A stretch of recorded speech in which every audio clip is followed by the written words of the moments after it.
everybody, this is Beak, and I'm going to present to you another expression demo in 2 or maybe 3 parts.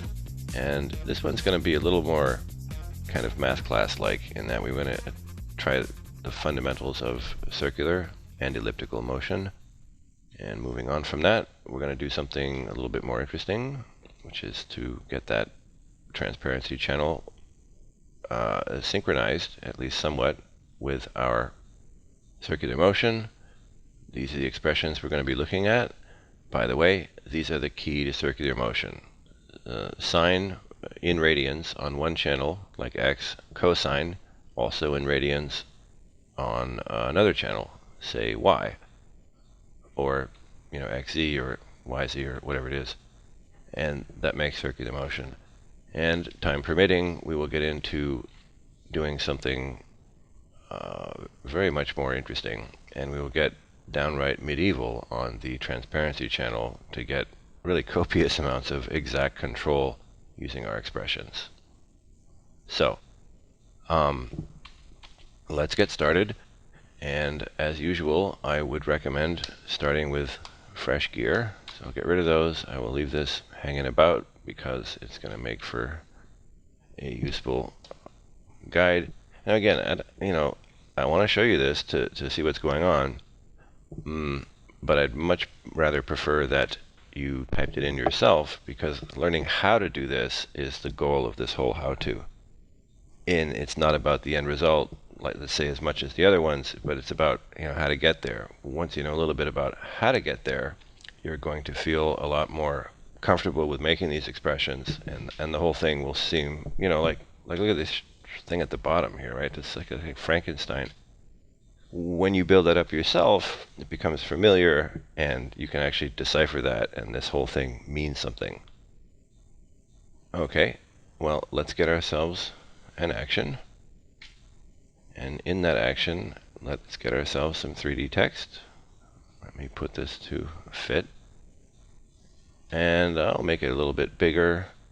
Let's say 120. I'll move that over here for the moment. Let's also get a controlling axis, which in this case I will rename to spinner. And yeah, at the moment, let me just show you quickly what's going on here. So you've got spinner's x position, and that's going to be, we want the position of x in the spinner to be basically degrees. So when it's 360, we'll make a complete rotation. 720, we'll have 2 rotations, so on and so forth. So let's go to our channel editor. We will take our spinner x position channel, which I'm just going to reset for the fun of it. And over here, we will copy it. We will go to axis 1, which is going to control our text. We will go to the x position, and at this point, we're just going to hit link and link the 2 channels together. Now, linking in and out of itself is a great way to sort of start with an expression, because here, first of all, let me move this controlling axis, move the center point. Okay, so right now they're just linked. So when I move this in x, that moves in x. It's not a big deal. However, this spinner axis is going to be, like I said before, essentially degrees. So let's go back to our channel editor.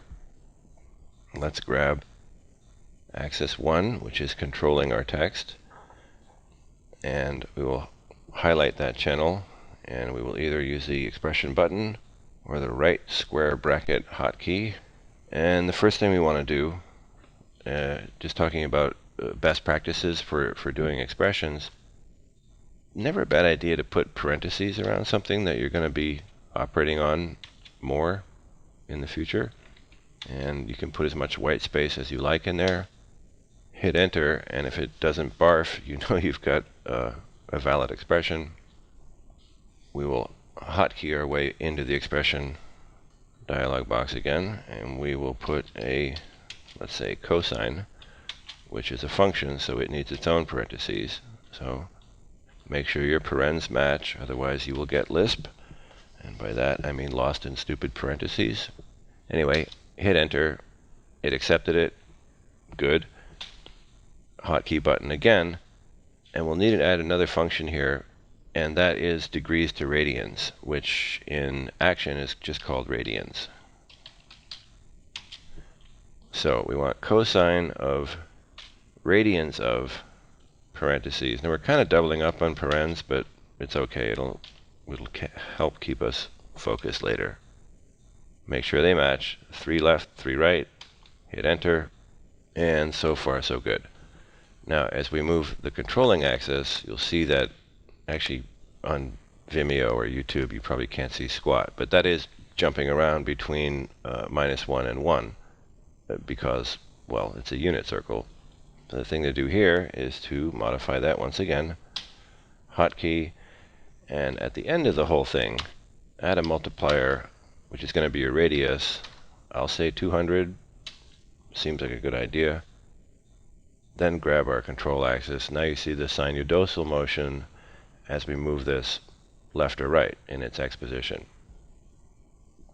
So now the thing to do is to put a cosine function, which is 90 degrees out of phase with a sine function, onto another axis. In this case, we'll do y. And what we can do is just hotkey, which will give us a blank expression box. Do an up-down arrow, which is the last thing you typed. Hit home. Get rid of the cosine. Replace that with sine, which is sin. Hit enter. Yay, it worked.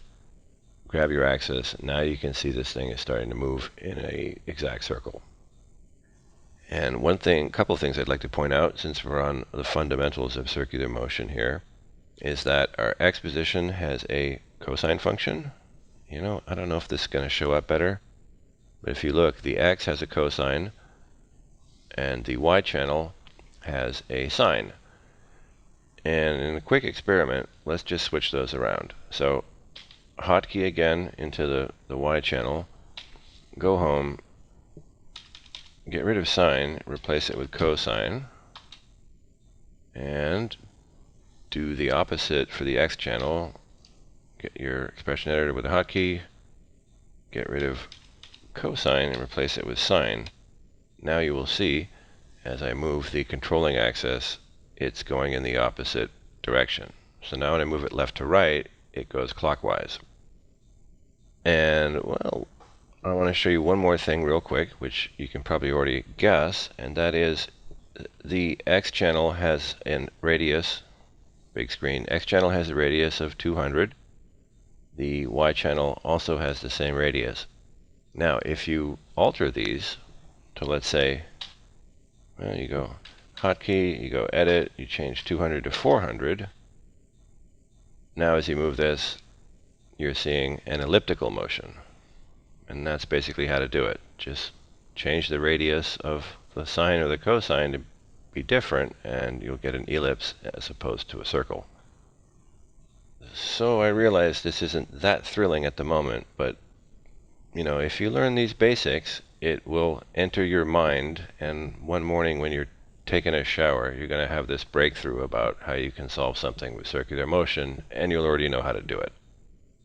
So let's do something just real quick here, and just by cut and pasting, let's move the rotation from XY to YZ.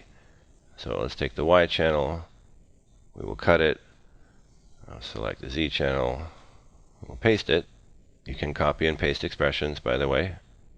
And I'll take the X channel, same thing, cut, select Y, paste. Now I move my spinner control, and it's moving around, you know, back to front. Let me orbit the camera a little bit. And it's still going elliptical, remember, because one is 400 and one radii is 200. If we wanted to go in a perfect circle, we would, once again, edit the expression, make that into a 200, and the Z channel is also 200. We grab our spinner control, and now it's making a perfect circle, which, between you and me, doesn't look quite as cool. I don't know. Let's just call the y-axis 300 because, I don't know, it looks better going up and down like that. That is the very, very basics of circular motion. And of course, well, tell you what, before I go, just to show you how these curves are showing up, what I'm going to do is take my spinner control, and on frame 1, I'm going to keyframe it by doing auto key. I'm going to keyframe it to 1 on 720. I'm going to keyframe it to 720, and I will find that somewhere, spinner position. I will make it linear so that through frames 1 to 720 we're getting 2 full rotations. So I can use this frame slider. The benefit of doing that is as this slope here, which is 0 to 720, occurs, you can start to see the x and the z position. I think I did that right. I'm sorry, the y rather, and the z positions show up. And you notice they're 90 degrees out of phase. And of course, one is 300 and one is 200.